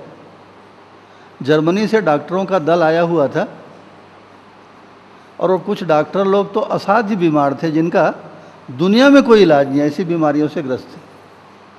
तो मोहन जी का नाम सुन के आ गए। मोहन जी ने कहा आइए बताइए। उसने कहा महाराज हम लोग सुने हैं आपके बारे में, मैं बीमार हूँ। अरे तो आओ अभी ठीक कर देता हूँ। उन्होंने तुरंत उसको ठीक कर दिया। जर्मनी से आए हुए डॉक्टरों को मोहन जी ने तुरंत ठीक किया। डॉक्टर लोग इतना खुश हुए, बोले हम लोग आपको अपने देश ले जाएंगे। फिर गए, तैयारी किए, मोहन जी को बुलाए जर्मनी। वहाँ की सरकार ने कहा भाई हम आपको परमिशन नहीं देंगे, आप कोई डॉक्टर हो क्या? मोहन जी ने कहा नहीं, मैं तो कोई डॉक्टर नहीं हूँ। तो भैया तुम कुछ उल्टा सीधा कर दोगे, देश में हंगामा हो जाएगा। तो मोहन जी ने कहा देखिए, हंगामा तब होता है जब मैं किसी से पैसा ले लूं और उसका काम ना हो, तब आदमी चिल्लाता है। या कोई दवाई दे दूं और उसका साइड इफ़ेक्ट हो जाए, नुकसान हो जाए, तब आदमी चिल्लाता है। न मैं किसी को दवाई देता हूं और न किसी से एक नया पैसा किसी से नहीं लेते, एक पैसा। उनके गुरु का कुछ निर्देश होगा, किसी से कुछ नहीं लेते, बस चुप ऐसा बैठे रहते। तो आप ऐसा करिए, आपके देश में जो सबसे ज़्यादा बीमार हैं भयानक रोगों से, आधे बीमार को आप बढ़िया से बढ़िया दवाई अपने डॉक्टरों से करवाइए, आधे बीमार मुझको दे दीजिए, देखते हैं कितने लोग ठीक होते हैं। तो हुआ क्या कैसा हुआ? मोहन जी के पास जो बीमार आए उसको उन्होंने तुरंत ठीक किया। अब रेडियो में, टेलीविज़न में, अखबारों में इतनी चर्चा, इतना हंगामा हुआ कि 10,000 मरीज आए मोहन जी के पास। तब भी भीड़ कम नहीं हुई। दूसरे शिविर में 25,000 मरीज लोग आए। इस तरह उसके बाद तो फिर जर्मनी में, ऑस्ट्रेलिया में, स्विट्ज़रलैंड में, लंदन में अधिकांश समय उनको विदेश के लोग पकड़ के ले जाते, चल भैया हमारे गांव में चलो, हमारे देश में चलो। मैं तो उनसे बात करने गया था कि महाराज आप छत्तीसगढ़ चलो, छत्तीसगढ़ कभी नहीं गए। उन्होंने हाँ कहा है, अगर थोड़ी सी व्यवस्था हो गई, क्योंकि मरीज़ बहुत आएंगे, 1000, 2000, 5000। कोई चाय के समय आ गया तो चाय पिला दो, भोजन के समय आ गया थोड़ा भोजन करा दो। भाई दूर दराज से मरीज आएंगे तो एकदम सूखा उनको कैसे भगाओगे? थोड़ी सी व्यवस्था हो जाए तो उनके आने के बारे में फिर हम लोग बात करेंगे। मेरा मन है कि छत्तीसगढ़ में, हिंदुस्तान का आदमी और सारी दुनिया में जाकर बिना दवाई के और बिना पैसे के कैंसर और एड्स जैसी बीमारियों को, जिनके लिए सरकार अरबों रुपया फूंकते, उसको बिना दवाई के ठीक करते हैं। उसका सूत्र क्या है? ध्यान योग चिकित्सा उन्होंने नाम दिया है। ध्यान एक ऐसा योग है जिसके द्वारा दुनिया की हर बीमारी ठीक की जा सकती है। अभी वर्ल्ड हेल्थ ऑर्गेनाइजेशन, विश्व स्वास्थ्य संगठन, जो दुनिया की सबसे बड़ी संस्था है आदमी के स्वास्थ्य के बारे में, उसने सारी दुनिया में बीमारों का सर्वे किया है। आपको ध्यान होगा, आप शायद उस रिपोर्ट को पढ़े होंगे। उस रिपोर्ट का सार क्या है आप जानते हैं? कि दुनिया में लोगों को जितनी बीमारियां होती, उसमें से 65 से 85% बीमारियां मन की गड़बड़ी के कारण होती। उनका शारीरिक कारण कुछ नहीं होता। आपका मन गड़बड़ है, आप बीमार पड़ेंगे। इसी को उल्टा करिए इस बात को। ये सड़क कहाँ जाती है? ये सड़क घूंचापाली होकर बागबहरा जाती है, ऐसा हम लोग बोलते हैं। अब बागबहरा में जो आदमी खड़ा है वो इसी सड़क के बारे में क्या बोलेगा? ये सड़क बागबहरा से घूंचापाली जाती है, ऐसा बोलिए, या ये सड़क घूंचापाली से बागबहरा जाती है, बात एक ही है। चाहे इधर से बोलिए चाहे उधर से बोलिए। तो अगर मन की वजह से दुनिया की अधिकांश बीमारियां होती हैं तो उसका दूसरा कदम क्या बनता है? अगर मन को ठीक कर दिया जाए तो बीमारी अपने आप ठीक हो जाती है। इसके 2 उदाहरण आप लोगों ने सुने। डॉक्टर रमाकांत केनी, जो दुनिया की वर्ल्ड की फेलोशिप है उस आदमी के पास, बॉम्बे हॉस्पिटल में अभी भी डॉक्टर है। दुनिया के बड़े से बड़े ये जो दवाई पानी का विज्ञान है उसका ज्ञाता है। 6 बड़े बड़े देशों का वो दुनिया में नाम है उस आदमी का। वो आदमी एक नए पैसे की दवा किसी को नहीं देता। बोलता है शरीर को दवाई की ज़रूरत नहीं और दुनिया की सारी बीमारी प्रार्थना से ठीक हो जाएगी। प्रार्थना करके ठीक कर देता है। अभी जिंदा है बॉम्बे हॉस्पिटल में। और उससे भी सुपर जो आदमी डॉक्टर भी नहीं, कोई डॉक्टरी की पढ़ाई नहीं किया, मोहन जी, उसको इलाके में गुरुजी बोलते हैं लोग। मोहन जी शर्मा तो खाली ऐसा बैठे रहते एक ठो कुर्सी में से, एक सफ़ेद धोती कुर्ता पहने, और मरीज लोग आके बस बैठते हैं, ऐसा देखते हैं उसकी आँख को। एक ठो टार्च रखे रहते हैं, टार्च में ऐसा आँखों को देखते हैं और देख के बता देते हैं तुरंत उसी समय क्या बीमारी है और क्या नहीं, और बताते ही नहीं, तुरंत उसको ठीक करते हैं। मिरेकल, आदमी को विश्वास नहीं होता, ऐसी सच्चाई है। मैं उनसे मिल के आया हूँ। हम लोग उस समय दिल्ली में थे, हम लोग नैनीताल की तरफ जा रहे थे। अचानक पता लगा कि मोहन जी यहाँ लीला सेवड़ी के आश्रम में हैं, पुष्कर के पास। तो तुरंत हम लोग दिन भर की यात्रा करते हुए, ऐसी सुबह से निकले थे, शाम को पहुँच गए हम लोग उनके आश्रम में। मुलाकात हुई, बातचीत हुई। तो अब ये परिभाषा जो अभी आप लोग, ये किसकी परिभाषा है? आदमी की है बाबा, आपकी परिभाषा है, मेरी परिभाषा है। हम लोग अपनी ही कहानी को सुन रहे हैं, अपनी कहानी को पढ़ रहे हैं।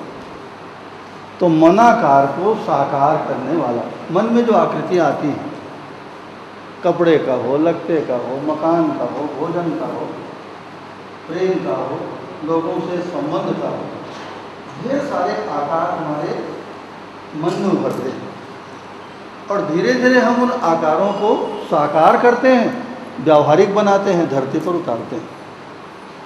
उसको हम आदमी कहते हैं। उद्देश्य क्या है? क्यों ऐसा करूँगा मैं? इतना समय, इतना पैसा, इतना धन क्यों लगाऊंगा? मन स्वस्थता, मेरा मन स्वस्थ हो जाए। किस आदमी के मन को स्वस्थ कहेंगे? जो आदमी सुखी है उसका मन स्वस्थ है, और कोई भी आदमी किसी भी मामले को लेकर दुखी है माने वो बीमार है। शरीर से नहीं होगा, मन से बीमार है। और आप निश्चिंत रहिए, अगर ज़्यादा दिन तक मन बीमार रहा तो शरीर में कोई ना कोई रोग उसको पकड़ ही लेगा। शरीर तो बेचारा नौकर है, हमारे पीछे पीछे, जीवन के पीछे चलने वाला। अगर मन माने जीवन का अंग है, वो हमारा वास्तविक स्वरूप है। अगर मन बीमार हो गया तो शरीर आगे जाके बीमार पड़ेगा ही। तो कुल मिलाकर आदमी किसको कहते हैं? सुख की आशा से तमाम काम करने वाले, इस तरह के वास्तविकता को, इकाई को हम आदमी कहते हैं। वो आदमी कौन है? कौन है आदमी? अरे हम हैं बाबा, जिंदा बैठे हैं। हम में से प्रत्येक जो है आदमी ही तो है, और क्या है। तो मन स्वस्थता का आशावादी है। मन की स्वस्थता हमारे लिए सबसे ज़्यादा जरूरी काम है दुनिया का। इससे ज़्यादा बड़ा और इससे ज़्यादा जरूरी काम दुनिया में हमारे आपके लिए दूसरा नहीं हो सकता। मन स्वस्थ रहे माने सुखी रहे। और वो कैसा सुख? अगर मान लीजिए नौकरी मिलने से आप खुश होते हैं, तो आप चाहते हैं कि बस 15 दिन के लिए मुझको नौकरी दे दो, उसके बाद निकाल देना, ऐसा बोलते हैं। आदमी सोचता है मुझको सरकारी नौकरी करनी। सरकारी नौकरी का मतलब जब तक मेरा हाथ पैर चलेगा सरकार की मैं नौकरी करूंगा और सरकार मुझको पैसा देगी बदले में। हम निरंतर चाहते हैं उसको। किसी मामले में सुख की आशा बनती है। शादी से सुख मिलता है, मरते दम तक पत्नी हमारे मरने के बाद भी हमारे घर में रहेगी, ऐसा साथी चाहते हैं, चाहे पति हो पत्नी हो। पति नहीं रहेंगे, चलो उससे जो पैदा हुआ बेटा है वो हमारी सेवा करेगा, वो हमको प्रेम देगा, हमारी देखभाल करेगा। भले शरीर के तल में निरंतरता नहीं हो पाती, लेकिन हमारी चाहना निरंतर सुख की है। तो सुख की आशा से, निरंतर सुख की आशा से मन में आए हुए आकारों को साकार करना। तो भौतिक संसार के संदर्भों को आपने देखा, खाना, कपड़ा, मकान, घर, सड़क, बाग, बगीचा, ढेर सारे निर्माण, कल कारखाने जो आदमी ने बनाए, क्या सोच के बनाए? सुख पाने की आशा से। अब और गहरी बातें हैं। जब सन 1956-57 में हमारे छत्तीसगढ़ का ही नहीं, सारी एशिया में दूसरे नंबर का कारखाना है भिलाई स्टील प्लांट, इतना बड़ा कारखाना है, पूरे एशिया महाद्वीप में कहते हैं कि सेकंड पोजीशन है, इतना बड़ा। रशियन कोलैबोरेशन से, रूस देश के विशेषज्ञों के सहयोग से बना। तो जवाहरलाल नेहरू जो उस समय भारत के प्रधानमंत्री थे, उद्घाटन करने आए थे। तो उन्होंने क्या कहा अपने भाषण में, आपको याद है? उन्होंने कहा कि ये आधुनिक ज़माने का तीर्थ है बाबा, तीर्थ है। जैसे चंडी माता आप लोगों के लिए तीर्थ है, आपको प्रेरणा मिलती है, सहायता मिलती है, मन को ढाढ़स मिलता है। उन्होंने कहा ये आधुनिक ज़माने का तीर्थ है। और वाकई उस समय करीब करीब 55,000 लोगों को रोजी रोटी मिली, सब लोग नौकरी लगी। उस कारखाने ने एक चमत्कार तो किया भौतिक संसार में। जिन लोगों को 1 रुपया दिन भर में मजदूरी मिलती थी, मेरे आँखों की देखी हुई घटना है, गांव में 1 रुपया, 1.25 रुपया लोग कमाते थे। उनको कारखाने वालों ने आगे जाकर 100-100 रुपया रोजी में रखा, 100-100 रुपया। आज तो एक दिन में मजदूर भी वहाँ 400-500 रुपया रोज़ कमाता है। उनका जीवन स्तर बदला, लोगों को रोजी रोटी मिली, उनका परिवार पला, दैट्स फाइन, अच्छी बात है। लेकिन इससे हमारे इलाके में, हमारा गांव भी वहीं पास में, तो इससे पूरे इलाके में सुख शांति आ गई क्या? चलिए आप देख लीजिए। सुविधा मिली, सुख नहीं मिला। सुविधा अलग चीज़ है, बढ़िया लोग खाना खाने लगे, बढ़िया कपड़ा पहनने लगे। जो लोग पैदल चलते थे वो लोग साइकिल खरीद लिए। अब तो करीब करीब सबके पास मोटरसाइकिलें। अगर भिलाई कारखाने में कोई आदमी मजदूरी भी करता है तो कम से कम उसके पास मोटरसाइकिल है। बढ़िया घर मकान बना लिए, खेत ज़मीन जायदाद ले लिए। ये सुविधा का क्रम है। शरीर को सुख देने वाले, इंद्रियों को सुख देने वाले उपाय। सुख लोगों को नहीं मिला। जवाहरलाल नेहरू ने, भारत के प्रधानमंत्री ने उनको आधुनिक तीर्थ की संज्ञा दी थी। तो एक सोचने वाला मुद्दा क्या है कि मन जो है तृप्त हो गया, मन प्रसन्न हो गया, ऐसा जरूरी नहीं। ये आज की कहानी थोड़ी है। हजारों बरस से आदमी जाति का इतिहास देखिए आप, हजारों बरस मनुष्य को सुख नहीं मिला। क्योंकि सुख जो है सुविधा से मिल जाए ऐसा नहीं होता। एक सूत्र आपने देखा होगा,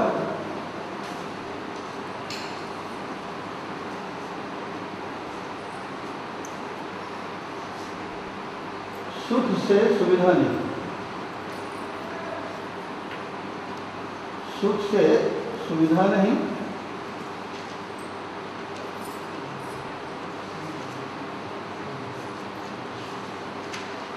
अभी समझते हैं इसको क्या मामला है। और सुविधा से सुख नहीं।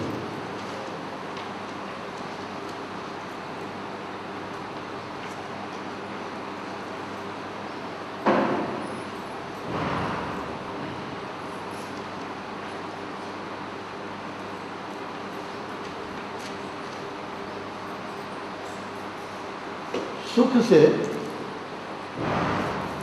सुविधा नहीं मिलती।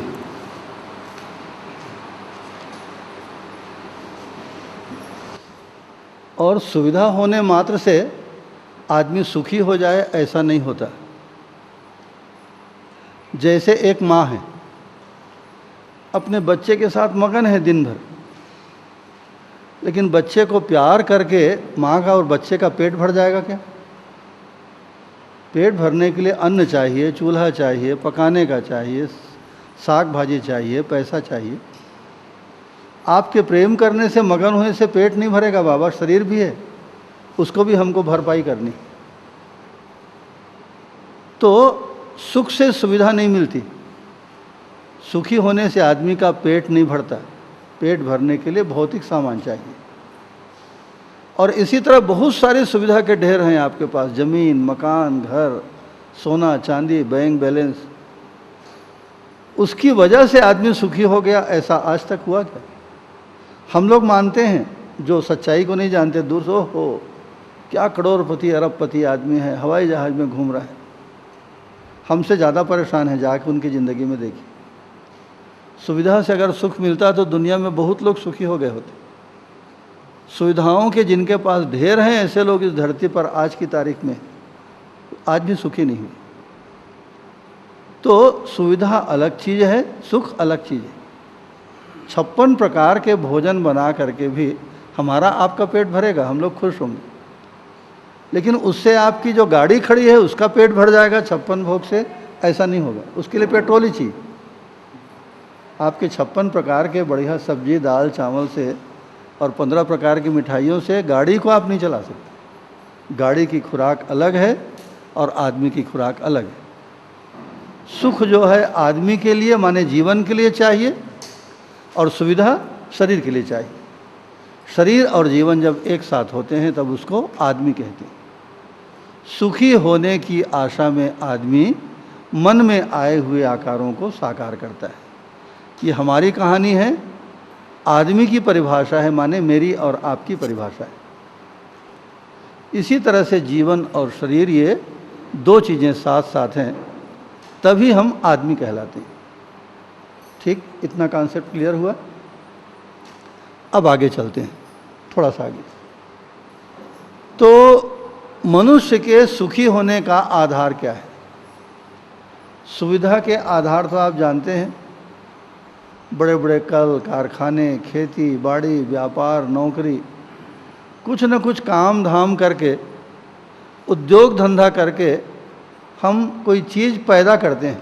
अब एक आदमी दिन भर ये धोतियाँ बना रहा है, कि एक आदमी दिन भर कुर्ता बना रहा है, कुर्ता सिल रहा है, कि एक आदमी दिन भर खाना बना रहा है। ऐसा मत समझिए कि खाना बनाना मामूली चीज़ है। विदेश में तो जो खाना बनाते हैं ना, सिर्फ रसोई का काम जैसे हमारे घरों में प्रायः महिलाएं करती हैं, तो अपने को कम मत समझिए। आप महीने में कम से कम 60-70 हज़ार रुपया का काम करती हैं। वहाँ एक मामूली रसोइया भी होगा, वो 70,000-80 हज़ार रुपया लेता है महीना में खाना बनाने का। तो इस तरह कोई न कोई काम धाम करके, खेती हो, बाड़ी हो, उद्योग हो, धंधा हो, हम लोग 2 पैसा या कुछ अनाज का, कपड़े का, सोने का, चांदी का उत्पादन करते हैं, और उसके द्वारा अपने रोज़मर्रे के खर्चे को, काम धाम को चलाते हैं। तो ये कल कारखानों से लेके खेती बाड़ी, उद्योग धंधा, नौकरी, सेवा, ये सब क्या है? सुविधा पाने के लिए हमने इंतजाम किए। वहाँ तक बहुत अच्छा है, लेकिन सारी ज़िंदगी हमारी सुविधा के पीछे दौड़ते हुए बीत जाए, इसमें कोई बुद्धिमानी की बात नहीं। आपका बच्चा प्राइमरी स्कूल में पढ़ने के लिए भर्ती हुआ, दैट्स गुड, बहुत अच्छी बात। लेकिन अगर सारी ज़िंदगी वो बच्चा प्राइमरी स्कूल में पढ़ता रहे तो आपको अच्छा लगेगा? अरे कितना गधा है बाबा, 15 साल से प्राइमरी स्कूल पढ़ रहा है। माता पिता, गांव पड़ोस सब थर हो जाएंगे। हम लोग जब स्कूल में पढ़ते थे तो एक लड़का था गजेंद्र नाम का, मेरे चाचा जी, मेरे बुआ, उसके साथ पढ़ता था वो। उसके बाद उसने रिकॉर्ड बनाना शुरू किया। पहले उसको कहते हैं कि अच्छा था पढ़ाई में, उसके बाद कम से कम एक कक्षा में पंचवर्षीय योजना 5 बार फेल होता था, और 6वें साल में पास होता था। ऐसा थोड़ी, गुरुजी लोग बोलते हैं कि देखो मेरे क्लास का इतना अच्छा रिजल्ट है, लेकिन गजेंद्र का फेल होना तो पक्का है, रिजल्ट बिगाड़ता है, इसको भैया प्रमोशन दे के अगले क्लास में ले जाओ, ताकि अगला क्लास वाला भुगतेगा, मेरा सिर दर्द तो दूर हो। ऐसा करके 6वें साल में उसको डर के मारे गुरुजी लोग पास करके 6वीं में चढ़ा दिए। 5 साल 5वीं कक्षा में फेल हुआ, 6वीं में गया तो वहाँ भी आराम से 5 साल तक फेल होते रहे। हुआ है, सच्ची घटना है। माने हमारे चाचा जी के साथ पढ़ने वाला, उसके साथ हम लोग पढ़े, हम लोग भी पढ़ के आगे निकल गए। गजेंद्र अपना 5वीं कक्षा में था। तो क्या है ये मामला कि सुख और सुविधा 2 अलग अलग चीज़ें। सुख आदमी को किससे मिलता है, आपने ध्यान दिया? एक माँ को देखिए अपने छोटे बच्चे के साथ कैसा मगन होकर जीती है। एक अनजान लड़की जिससे आदमी शादी करता है, जिसको हम पति पत्नी कहते हैं, कैसा मगन होकर जीते हैं। बरसों उनको पता नहीं लगता कि कब सुबह हुई, कब शाम हुई, कौन आया कौन गया। ये एक दूसरे में डूबने का, भीगने का, तरबतर होने का परिणाम है। गुरु शिष्य आपस में जब मगन होते हैं, एक सच्ची घटना आपको ध्यान में है ना, एडिसन नाम के एक वैज्ञानिक थे। ये सिनेमा इत्यादि का 200 से ज़्यादा एडिसन ने आविष्कार किए। तो उनके मित्रों ने कहा, एडिसन ऐसे ही तुम प्रयोगशाला में बैठे बैठे बुढ़ा जाओगे, बुढ़ा जाओगे। तो क्या करूं भाई, सारे शादी कर लो, एक लड़की आएगी तुम्हारी देखभाल करेगी। तो उसने कहा, मैं किससे शादी करूंगा भाई, कौन लड़के, वो बेचारा कहीं जाता नहीं था। तो उनके मित्रों ने कहा, तुम इतने प्रसिद्ध हो गए हो दुनिया में, तुम एक बार एडवर्टाइज निकाल दो, हजारों लड़कियां तुमसे शादी करने तैयार हो जाए। तो उनके मित्रों ने एक एडवर्टीजमेंट निकाल दिया कि दुनिया के प्रसिद्ध वैज्ञानिक एडिसन शादी करना चाहते हैं, जिनको इच्छा हो भाई पत्र भेजो और उसके साथ अपना फ़ोटो भेजो। अब 4 अलमारियां भर गई लड़कियों की चिट्ठियों से, फ़ोटो और चिट्ठियों से। उनके मित्रों ने कहा, लो इतने सारे ऑफ़र हैं, अब देख लो और किसी एक लड़की को चुन लो। उसने कहा, 4 अलमारियां चिट्ठियों की हो तो पढ़ते पढ़ते कितना समय, मुझको टाइम नहीं। तो एडिसन ने एक लिफाफे को ऐसे ही बस खींचा, इस लड़की को चिट्ठी लिख दो, आएगी उसी के साथ शादी होगी। अब वो लड़की आ भी गई, एडिसन की शादी भी हो गई। लड़की जो है एडिसन के घर में रहने लगी। अब शादी हुए 3 महीने बीत गए। एक दिन एडिसन ऐसा लेबॉर्ट्री में, प्रयोगशाला में कुछ सोच रहे थे। वो लड़की आई, कॉफ़ी का कप रख के चली गई। बाद में आके देखी कॉफ़ी नहीं पिए, फिर ले गई, नया कॉफ़ी बना के लाई। जब तीसरी बार आई तब एडिसन का ध्यान ऐसा गया, तो उसकी पत्नी बोली, देखिए आप बहुत देर से काम कर रहे हैं, आप कॉफ़ी पी लीजिए। एडिसन ने कहा, वो तो ठीक है मैं पी लूँगा, लेकिन तुम कौन हो? तो लड़की बका गई। उसने कहा, मैं? अरे मैं आपकी पत्नी हूँ। तो मेरी पत्नी, 3 महीने पहले हमारी आपकी शादी हुई। एडिसन ने कहा, अच्छा तुम ही हो, तुम्हारे साथ? अच्छा अच्छा ठीक है, बहुत अच्छी बात है, चलो कॉफ़ी पी लेते हो, जाओ तुम अपना काम करो। माने उस आदमी को यह भी होश नहीं था कि मेरी शादी हुई है, मेरी कोई पत्नी। माने ये इसको कहने डूबना। एक सिद्धांत में, विचार में, प्रयोगशाला में इस तरह से डूबा एक आदमी कि उसको दीन दुनिया का, रिश्ते नातों का कोई होश नहीं रहा। इसी के बिल्कुल उल्टा एक घटना आपको याद है। विश्वामित्र जो है पहले तो बहुत बड़े राजा थे, बाद में महात्मा बन गए, और महात्मा बन के बहुत कठिन तपस्या की। तो उसकी तपस्या को भंग करने के लिए देवताओं के राजा इंद्र ने स्वर्ग की मेनका नाम की अप्सरा को भेज दिया। अब वो अप्सरा बढ़िया आश्रम की सफाई कर देती, पानी ला के रख देती पूजा के लिए, फूल तोड़ के ले आती। उसकी सेवा को एक दिन ध्यान गया विश्वामित्र की, इतनी सुंदर लड़की, जवान लड़की और इतनी सेवा भावी। इस तरह खुश हुए, इस तरह खुश हुए कि उसको प्रेम करने लगे। और इस तरह से डूबे मेनका के प्रेम में। तो एक दिन शाम के समय मेनका ऐसी बैठी हुई थी और विश्वामित्र उसकी गोदी में लेटे हुए थे। तो विश्वामित्र ने देखा कि सूर्य भगवान ढल रहे हैं, शाम हो रही। तो बोले, मेनका शाम का समय हो गया, मैं थोड़ा सा नहा धो के संध्या वंदन कर लेता हूँ। क्योंकि साधुओं का नियम है सुबह और शाम के समय सारा काम छोड़ के नहाते धोते हैं, मंत्र का जाप करते हैं, देवी देवता की उपासना करते हैं। तो मेनका हंसने लगी। विश्वामित्र ने कहा, क्या हो गया? उसने कहा, ऋषिवर आप कितने दिनों से संध्या वंदन पूजा पाठ छोड़ चुके हैं, आपको पता है? उसने कहा, नहीं। 1500 बरस हो गए प्रभु, मैं जब से आपके आश्रम में आई हूँ ना आप पूजा करते हैं, ना पाठ करते हैं, ना संध्या करते हैं। 1500 बरस। ये कहने का मतलब क्या है? मेनका नाम की जो सुंदर अप्सरा थी, उसके प्रेम में, आकर्षण में, आसक्ति में, जो नाम दीजिए, वो क्या चीज़ है उसको अभी देखेंगे थोड़ी देर में। विश्वामित्र ऐसा डूबे कि 1500 बरस निकल गया और उनको कोई पता नहीं लगा कि कब सुबह हुई कब शाम हुई। एक माँ बच्चे को देखिए, एक पति पत्नी को देखिए, प्रेमी प्रेमिका को देखिए, कैसे रात बीत जाती है, दिन बीत जाते हैं, एक जन्म बीत जाता है। ये क्या चीज़ है?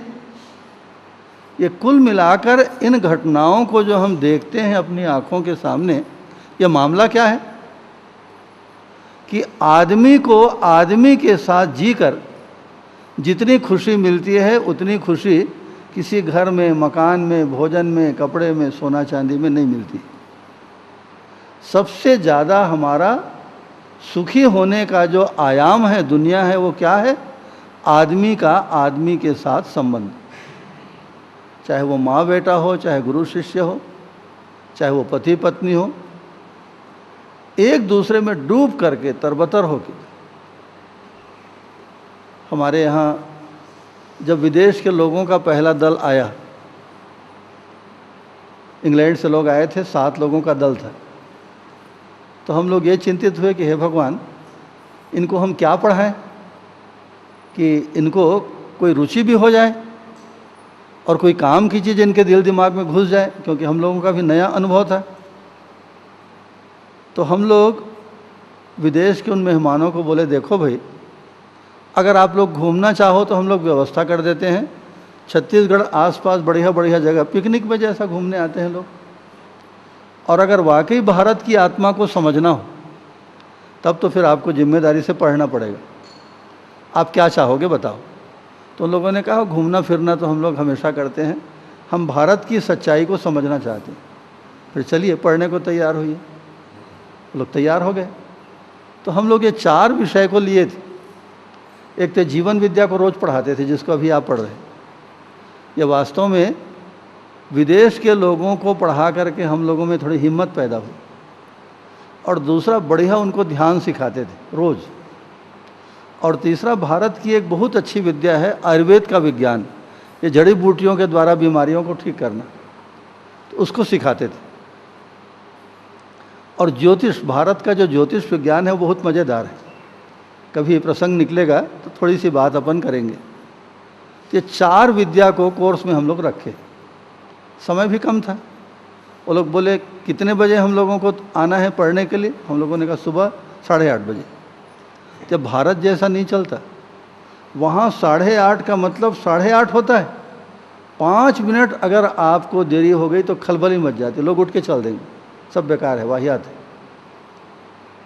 8:30 बजे का मतलब 8:30 बजे, कांटा, घड़ी का कांटा 8:30 बजे में आया। वो लोग आके नहा धो के, जबकि उनको जल्दी उठने की आदत नहीं है ना 9 बजे, कई लोग 10 बजे सो के उठते हैं, 8:30 बजे आ जाते थे। उसके बाद हल्का फुल्का नाश्ता करके हम लोग बैठते थे 1 बजे तक, इसी जीवन विद्या को पढ़ते थे। फिर 1 से 3 छुट्टी, 3 से 6 बजे तक फिर पढ़ते थे जीवन विद्या को। उसके बाद जिस तरह ये पहाड़ी है ना, इसी तरह से एक पहाड़ी है, आंवरी नाम का गांव है बस्तर में, जहां आश्रम था पहले। तो पहाड़ में देवी का मंदिर है, इसी तरह रानी माता का। वहाँ जाके बढ़िया ध्यान करते थे। फिर लौट के आए, खाना खाए। रात को 8:30 बजे के बाद हम लोग पूछते थे, जल्दी सोना चाहेंगे, कुछ पढ़ेंगे? लोग बोलते थे पढ़ेंगे। तो बाबा 1:30 बजे 2 बजे रात तक वो लोग फिर पढ़ते थे।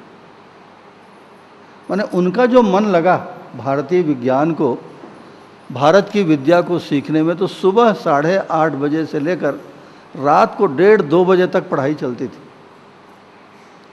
और 1:30-2 बजे सो के सुबह उठ के, जबकि उनकी आदत के खिलाफ है ना, 8:30 बजे नहा धो के तैयार होकर फिर पढ़ने आ जाते थे। उनकी सिंसियरिटी, इस गंभीरता को देखकर मैं तो एकदम मगन हो गया। तब ख्याल आया कि नहीं भैया, इनके प्रति जिम्मेदारी से पढ़ाना चाहिए इनको। तो अब तो हमेशा आते हैं, हम लोग भी जाते हैं, वहाँ क्लास लगती है लंदन में।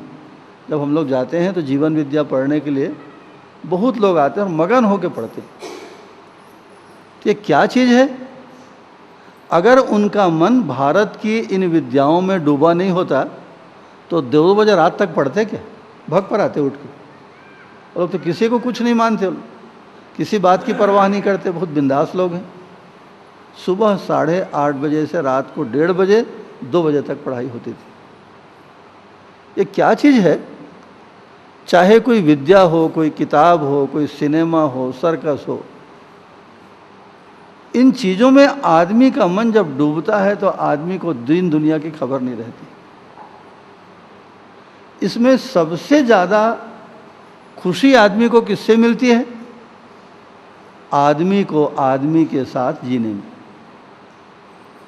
ठीक, सारी दुनिया को आप ध्यान से एक बार फिर से देखिए। आदमी आदमी को आपस में कैसा जीने से? किसी संबंध में जीने से। संबंध जो है बहुत मजेदार चीज है। कल थोड़ी सी बात अपन किए थे।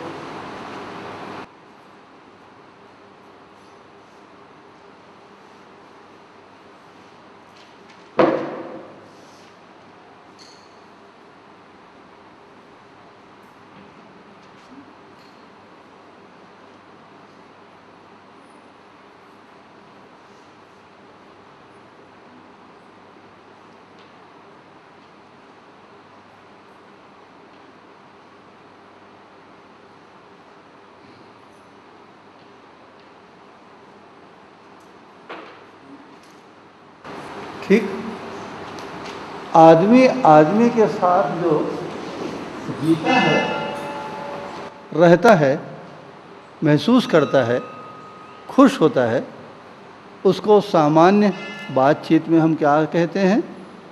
संबंध, ऐसा कहते हैं। उदाहरण आपको मालूम है, जैसे एक बच्चा अपनी माँ के साथ और माँ अपने छोटे से बच्चे के साथ, ऐसे ही वो बच्चा अपने पिता के साथ भी जीता है। इसी तरह से कुछ छोटे बच्चे आपस में भाई बहन उस संबंध में जीते हैं। ऐसा ही पति पत्नी, एक लड़की और एक लड़का, वो आपस में मगन होकर संबंध बना के पति पत्नी बन के जीते हैं। वैसे एक गुरु और एक शिष्य आपस में जीते हैं। वैसे एक नौकर और मालिक, एक हमारे साथी सहयोगी जो हैं, वो घर के बेटे से बढ़ करके मदद करते हैं। बाबा रात और दिन एक कर देते हैं।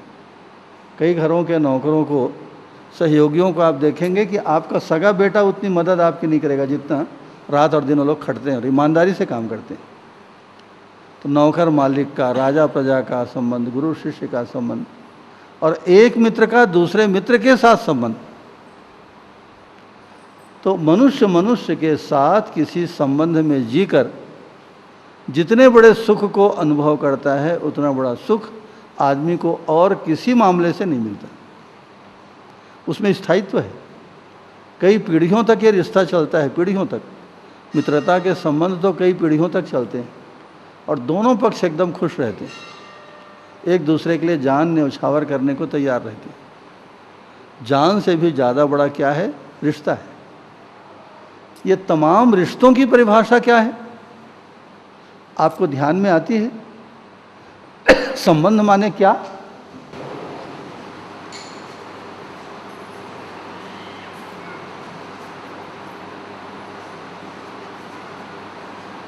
सारे संबंध किसके लिए? सुख के लिए।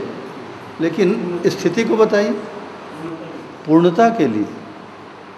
क्यों पूर्णता के? भाई हम क्यों पीछे पड़े हैं? क्योंकि पूर्णता में आदमी 24 घंटे उसी में डूबा है, उसी में भीगा है, उसी पूर्णता से 24 घंटे घिरा हुआ है। इसी पूर्णता को परमात्मा भी कहते हैं, सत्ता भी कहते हैं, ऊर्जा भी कहते हैं, शून्य भी कहते हैं। इस शून्य में, परमात्मा में, ऊर्जा में 24 घंटे डूबे, भीगे और घिरे होने के कारण पूर्णता की प्यास आदमी के भीतर आ गई, एक परमाणु के भीतर आ गई। एक परमाणु भी दिन भर कुछ न कुछ क्रिया करता है। आप परसों की चर्चा में देखें कि परमाणु क्या करता है, दिन भर प्रस्थापन विस्थापन की क्रिया करते रहता है। तो पूर्णता के लिए अनुबंध, इसको कहते हैं संबंध। पूर्णता के लिए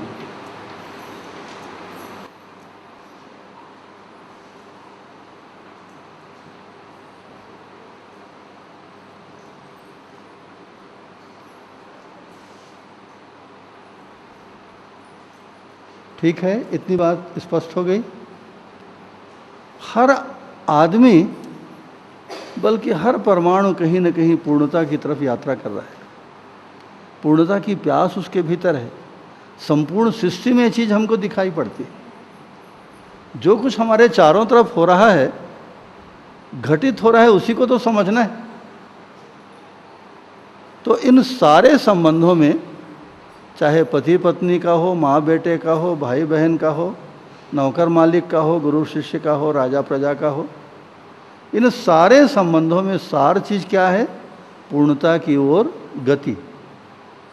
मेरे में जो कमी है उसको आप पूरी करेंगे, आप में जो कमी है उसको मैं पूरी करूँगा।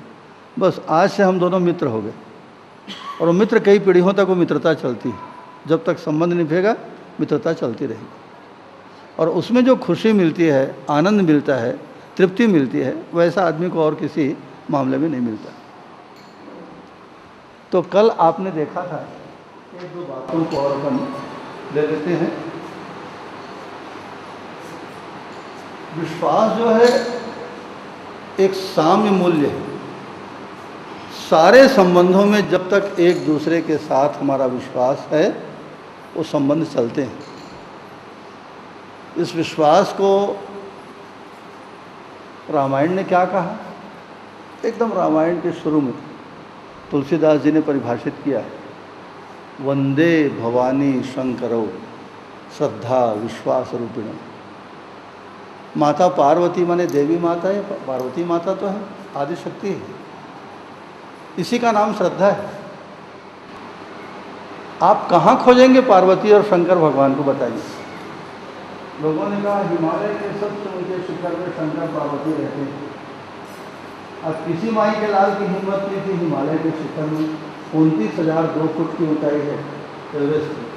कौन जाएगा मरने के लिए? मर ही जाते थे जो जाते थे। लेकिन आदमी भी गजब की चीज़ है।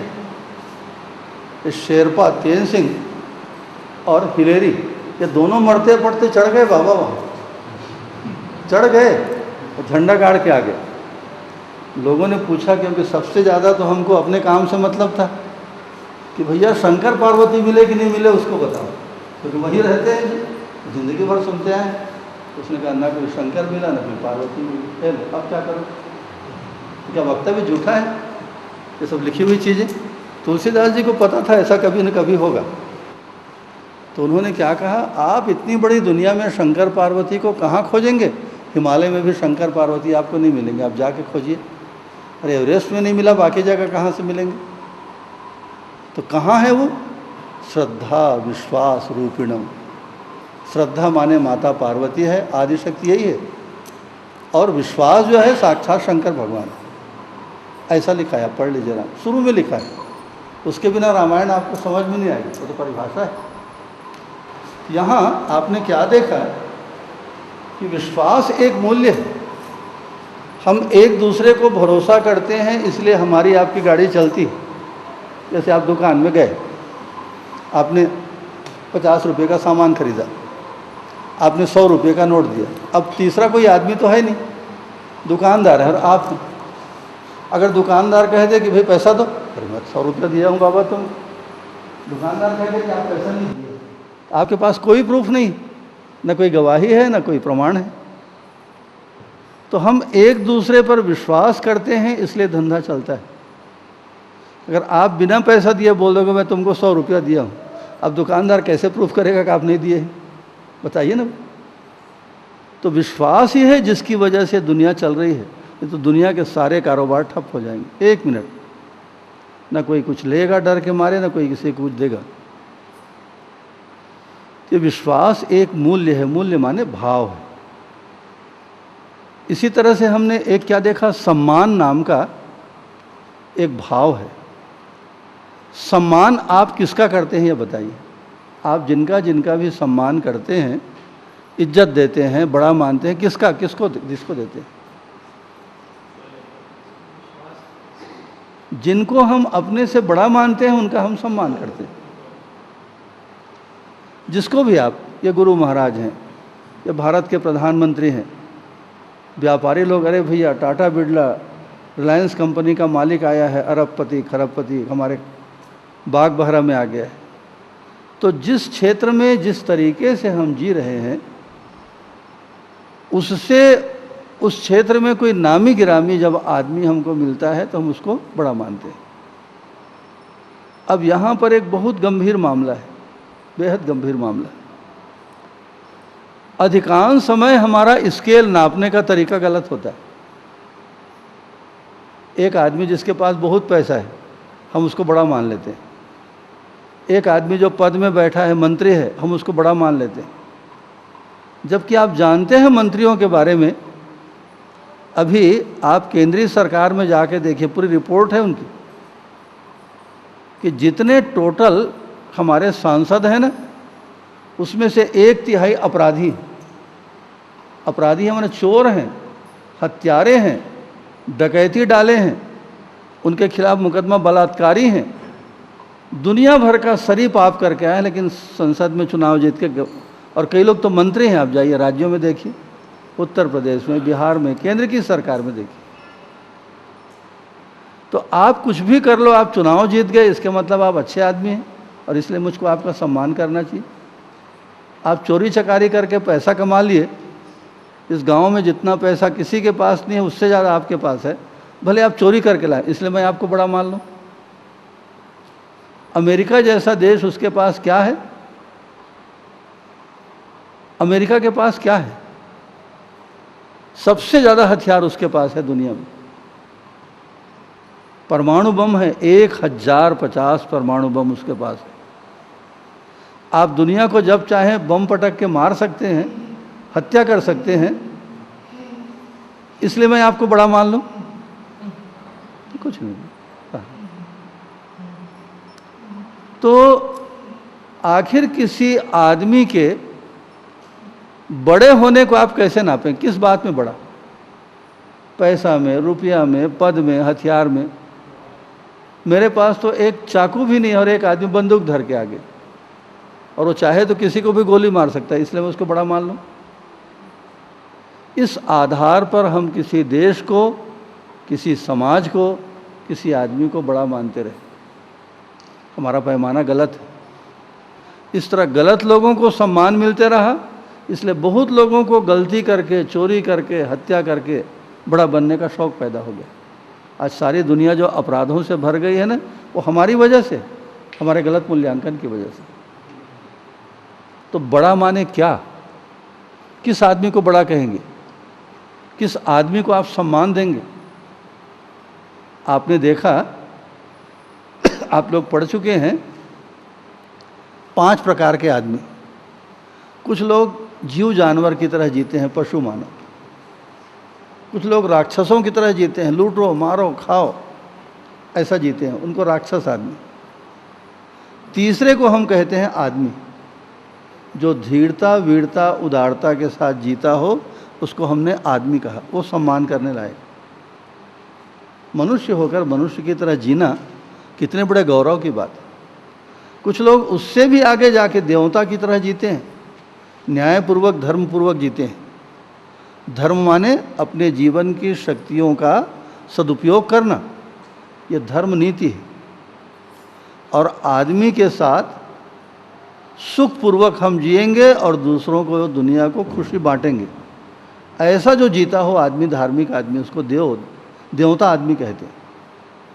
देवता लोग हमसे श्रेष्ठ हैं। जो शुद्ध 16 आने मनुष्य की तरह जी रहा है, वो लोग हमसे बड़े हैं। और जो दिव्यात्मा हैं, सत्य को जाने हुए, परमात्मा को जाने हुए, उसके मुताबिक आचरण करके जीते हैं, वो तो बड़े ही, इनका सम्मान होना चाहिए। जो पूर्णता की इस यात्रा में, इस सफ़र में हमसे आगे हैं, वो हमसे बड़े हैं। इस आधार पे नापेंगे तब सही बात आएगी। रुपया, पैसा, मकान, आपके पास 10 मकान है, मेरे पास 1 ठो